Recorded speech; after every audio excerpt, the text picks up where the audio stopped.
si Broly. May mga ano pala.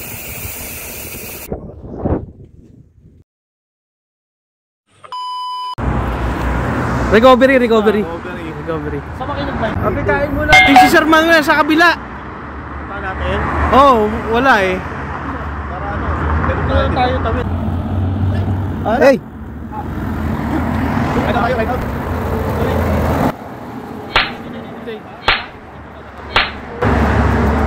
Nag-deliver ka ba?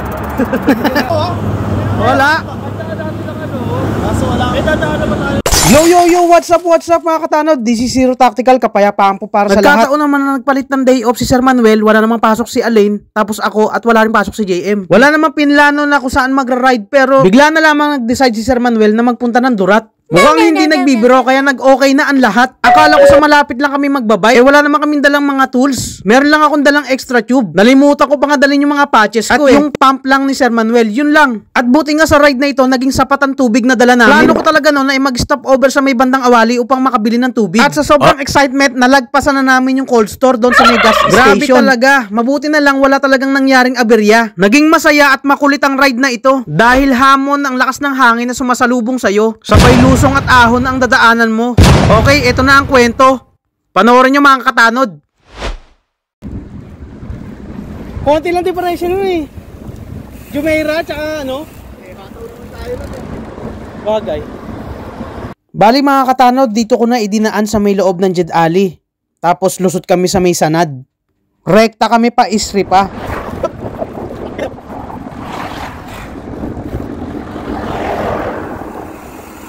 Makaka-relax yung mga palm trees sa umaga oh.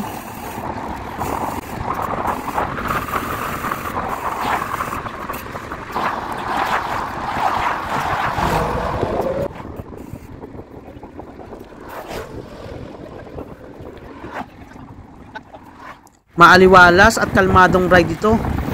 Wala pang masyadong mga sasakyan pag umaga. Kaya dire-diretso lang ang padyak. Ang sarap pa ng sikat ng araw oh. Libreng vitamin D. Oh yeah. So sobrang enjoy pumadyak. Nalimutan na namin ni JM na may kasama kami. Ano ba yan? Pero hindi maganda yon. Dapat nag-iintayan. Lalo na si Sir Manuel, galing pa ng trabaho yan. Tapos magdudurat. Eh di wow talaga.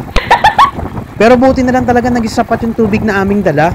Tapos walang mga basic tools din na dala. Grabe, buti na lang talaga.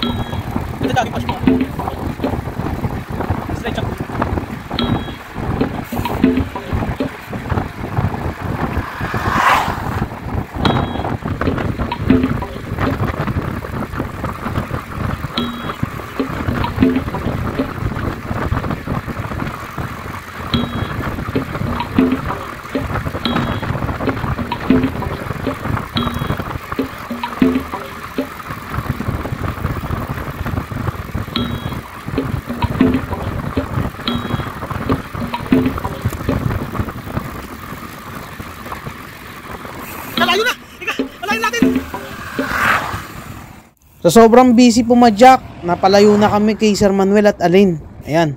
So kailangan maghintayan. Dapat sabay-sabay.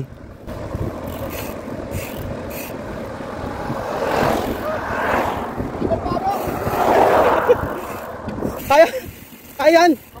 Kaya mo yan. Itulog mo na lang mamaya.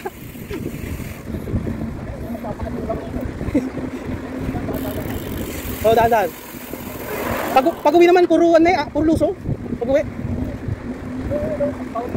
Oo. Puro lusong patag.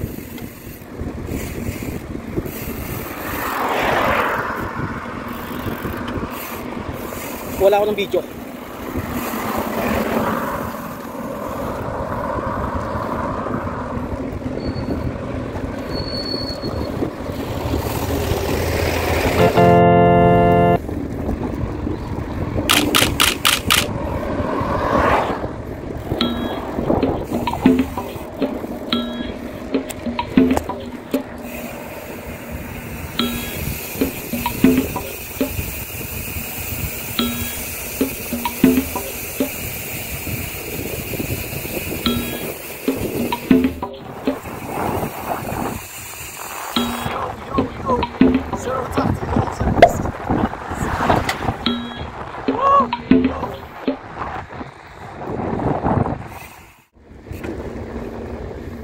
bro, wala akong pasok ngayon ha.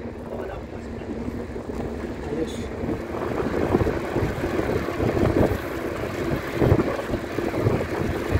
Ayun na. Ang ganda, grabe. Ay, bading.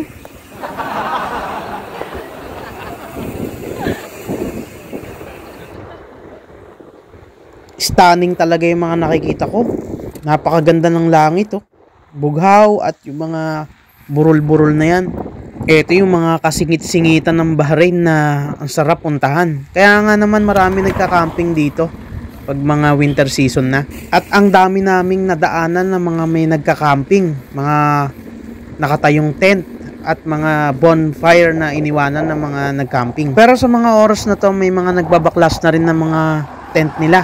Kasi papasok na rin naman ng summer. Hanggang ngayon nga, hindi ko lubos maisip na napakaganda talaga ng Middle East kung tutuusin. Napakaganda ng Middle East. Pinapasama lang ng media. Kung tutuusin nga, ang daming Pilipino ang yumaman na sa Middle East, ang nagkaroon na ng pamilya. At aminin natin sa hindi makakapagpatuloy ang buhay ng bawat Pilipino kung di dahil sa Middle East. Tulad ng Bahrain na nagbibigay ng oportunidad sa bawat Pilipino. Go slow! May mga ano dito. Ano to eh? Hindi to deer. Ano to eh? California boy. Oh. Go slow. So, pasok na kami dito sa may checkpoint. Ayan, daya mo ah.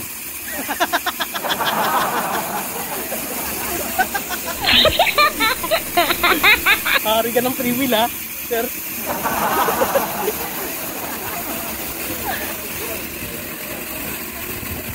Ang ingay eh. Alright.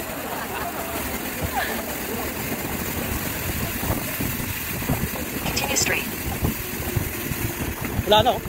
Wala na ako may padyak pagka mabilis. Dito sa kabila eh. Ang grabe ang 500 kanan. meters, continue straight. Oo. Oo. Ang haba.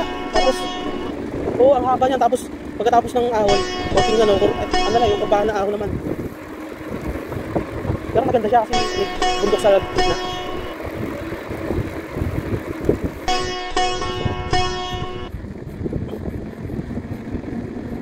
Ay! Ha? Gutom ka? Yun lang.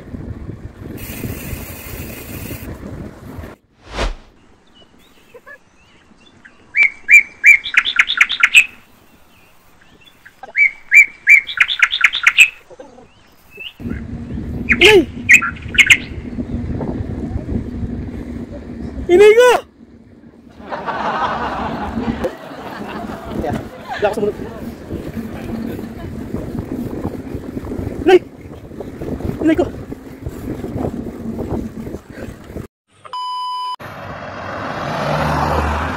Ano na sir? Hindi na kinaya. Ayan o. Lakad na yan.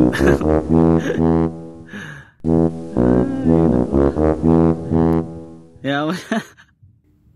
Ewan ko ba dito kasi kay Sir Manuel nag-decide magdurat albarin. Pagod. Galing ng work tapos rekta ng durat. Sa bagay naiintindihan ko kasi walang time. Ito lang siguro yung tsansa.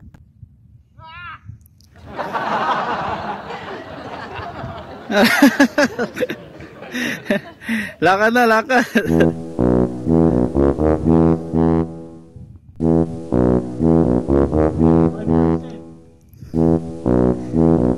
Ayan o, sarado yun o.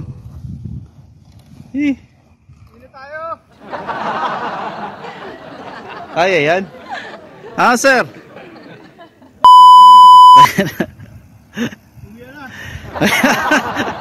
Oh, ikaw yung nagsuggest nito.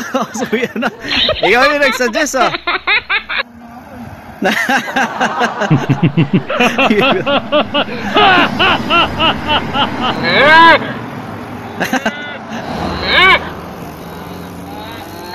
Kaya yan. Lapit na tayo. Lapit na. Si Broly. Okay, diretso na rin tayo ulit. Wala, puro ahon talaga eh. Ha? Puro ahon talaga. Diretso ba to? O, diretso pa. Diretso lang bro. Diretso.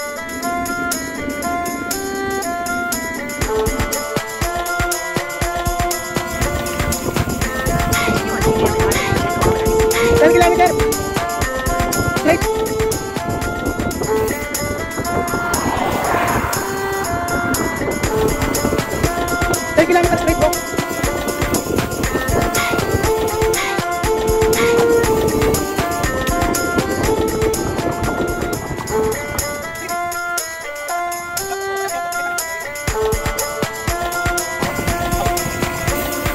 Ito ko. Wala akong dala. Nasabi mo rin. Saka hindi mo rin alam no? Hi, Durat Alvarez.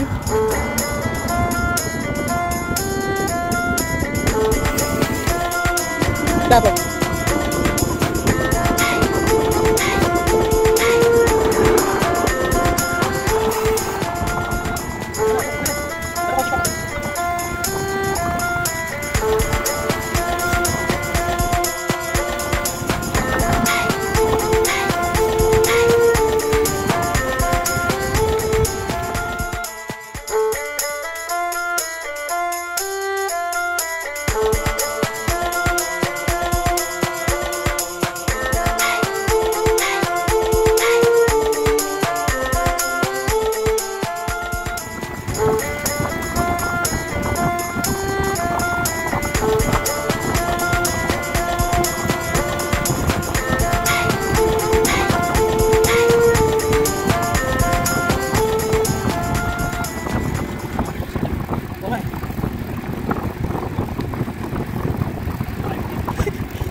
Mga katanod, 5 kilometro na lang. Saan ba?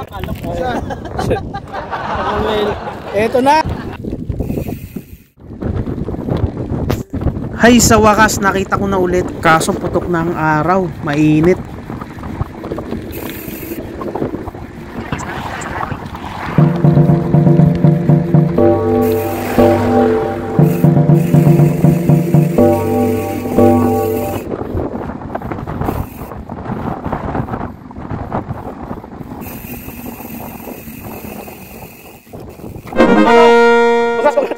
Congrats. Yo. Ayun na mga katanod, nandito kami sa Durat Alvarez, Durat Alvarez, nabulol pa. 8:17 na po ng umaga. So another 3 hours ulit, approximately mga 11 to 12 nasa Tubli Gudaybiya na rin kami. Yan, alright. Good na lang, may lilim dito bro, no. Ayan no, Durat Alvarez, ayan. Ayo, woo! Woo! Andito tayo si Alay, ayan bro. Yun, congrats. Alright, first time, dito na tayo. Biglaan. Ganda yung mga decision Sir Manuel, paminsan-minsan eh. Nakakatulong eh. Ay nga lang.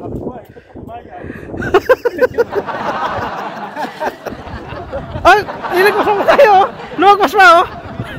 Nabiting mo yan oh. Taxi na tayo. Ayun na nga mga katanod. Nandito kami sa Durat Alvarez. Isa pa.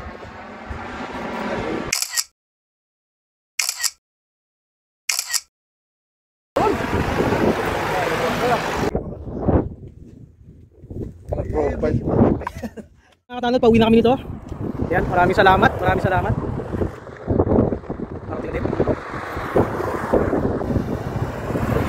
So, ride out na tayo ulit, pabalik ng Tubli and Gudaybiya. Wow. Pagat. This is Zero Tactical, kapayapaan po para sa... Ayun oh. Yo. Ang init na oh. Continue for 200 meters. Ayun oh.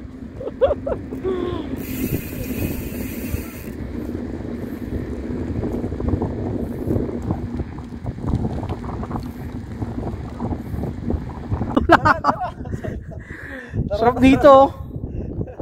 Paupo na kami sa kasalo. Habang wala pa, mapadyak tayo. Alba tayo.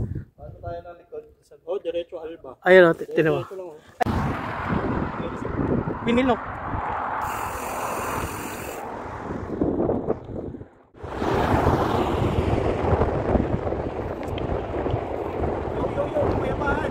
Yo!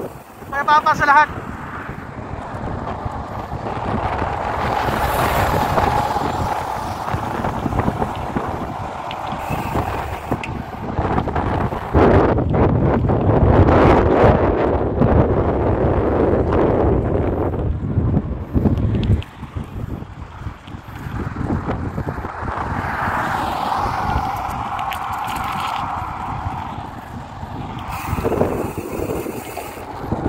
Maraming salamat po sa panonood. This is Zero Tactical, kapayapaan po para sa lahat. And for more uninterested videos, follow me on Facebook, Zaytis Artificial Paradise, and on YouTube, Zero Tactical.